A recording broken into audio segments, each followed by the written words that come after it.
Hi everyone, welcome back to Ivan Stock Talks.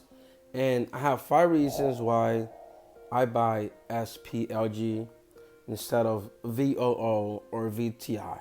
Number one, the share price is about $60, meaning that psychologically it's easier for me to reach one share or complete one extra share than investing in VOO or VTI.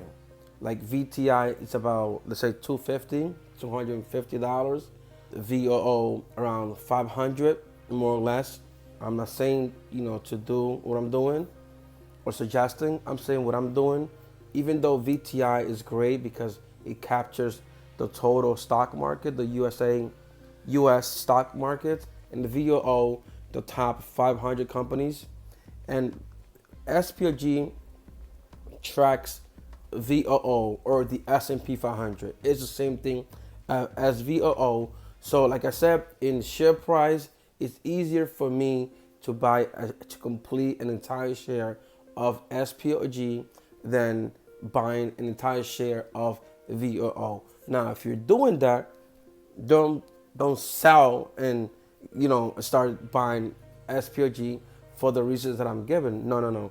Just keep doing what you're doing. This is what I'm doing, and if you're young and stuff like that, just keep buying whatever amount, because even if I buy $50 or $100 of SPLG, it's like buying, it'll be the same thing as buying $100 or $50 or of VOO or VTI. You see what I mean?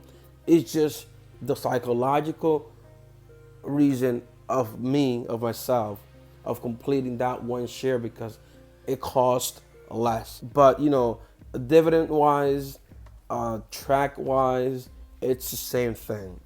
Number two, it goes back, it's the same thing as VOO or VTI.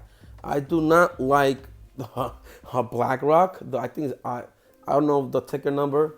That's how much I like it. I don't like it as much, but it's the same thing as VOO. So basically, number two is kind of part one.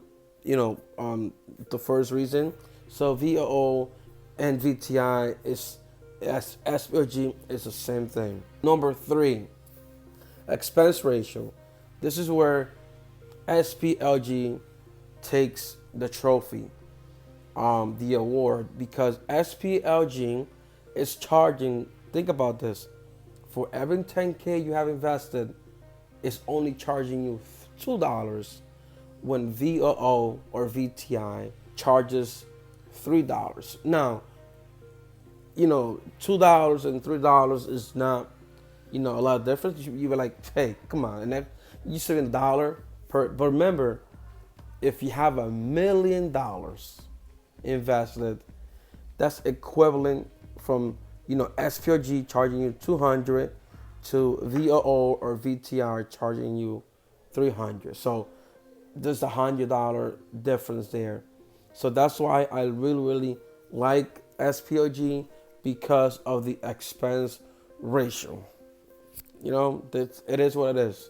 And supposedly Vanguard is supposed to lower expense ratio, like charge you as less as possible.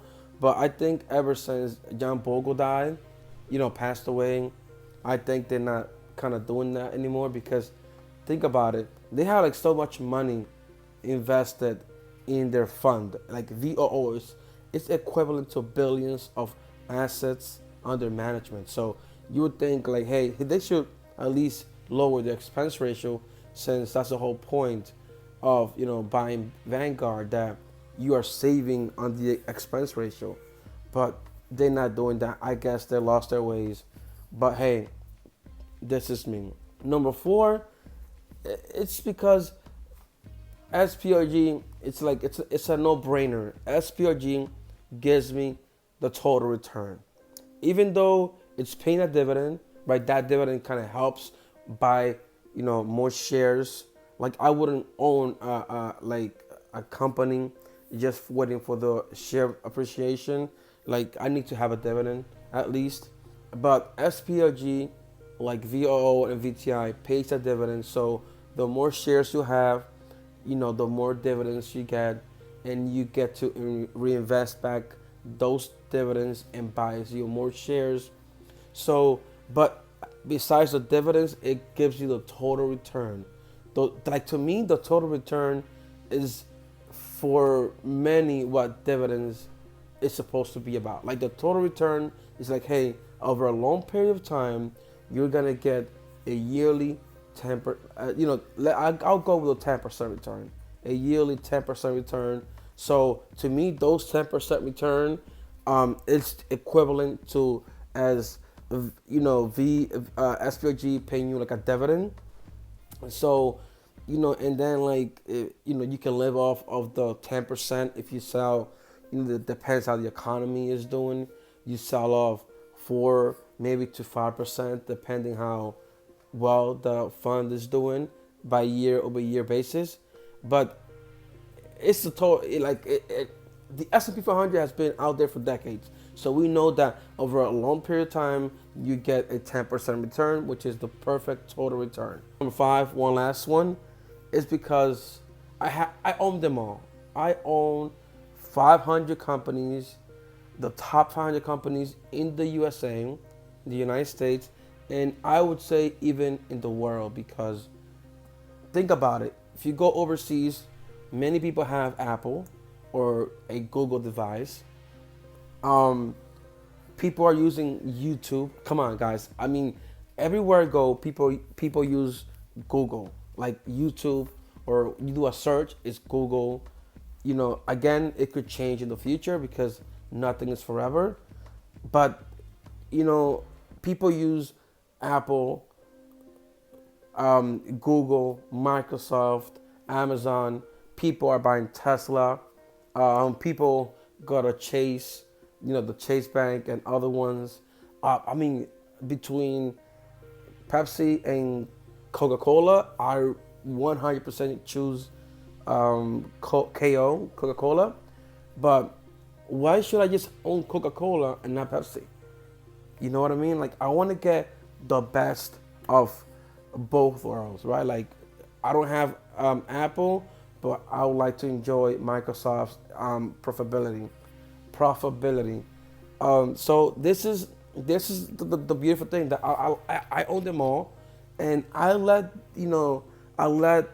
them not fight, but I let them compete with each other, and I get the benefit of the competition. Remember, the S&P 500 is like you go into a buffet and you pay one fee and you can eat whatever they have there as much as you can. Like they have hamburgers, they might have like sushi, French fries, shrimp, broccoli. They'll have like a dessert area, not a dessert, and so they have like coffee, soda, water, you name it. Like you pay one fee and you get to taste everything if you want, or just eat whatever you like. And I get the benefit of doing that by investing in SPLG, and I don't have to worry about the price. Like if you invest in an individual company, you have several ones, you have to okay, Microsoft is doing good,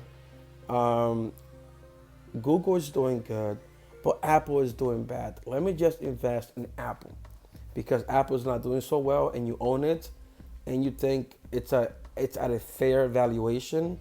Well, with SPLG, I don't have to do that. Whether the stock is up or down, I just buy the ETF, and I take that away from me. All right, guys. So I'll see you later, and those were my 5 favorite things about SPLG. So I see you in the next one. If you haven't subscribed, please do. And if you have subscribed, I thank you so much. I'll see you in the next one.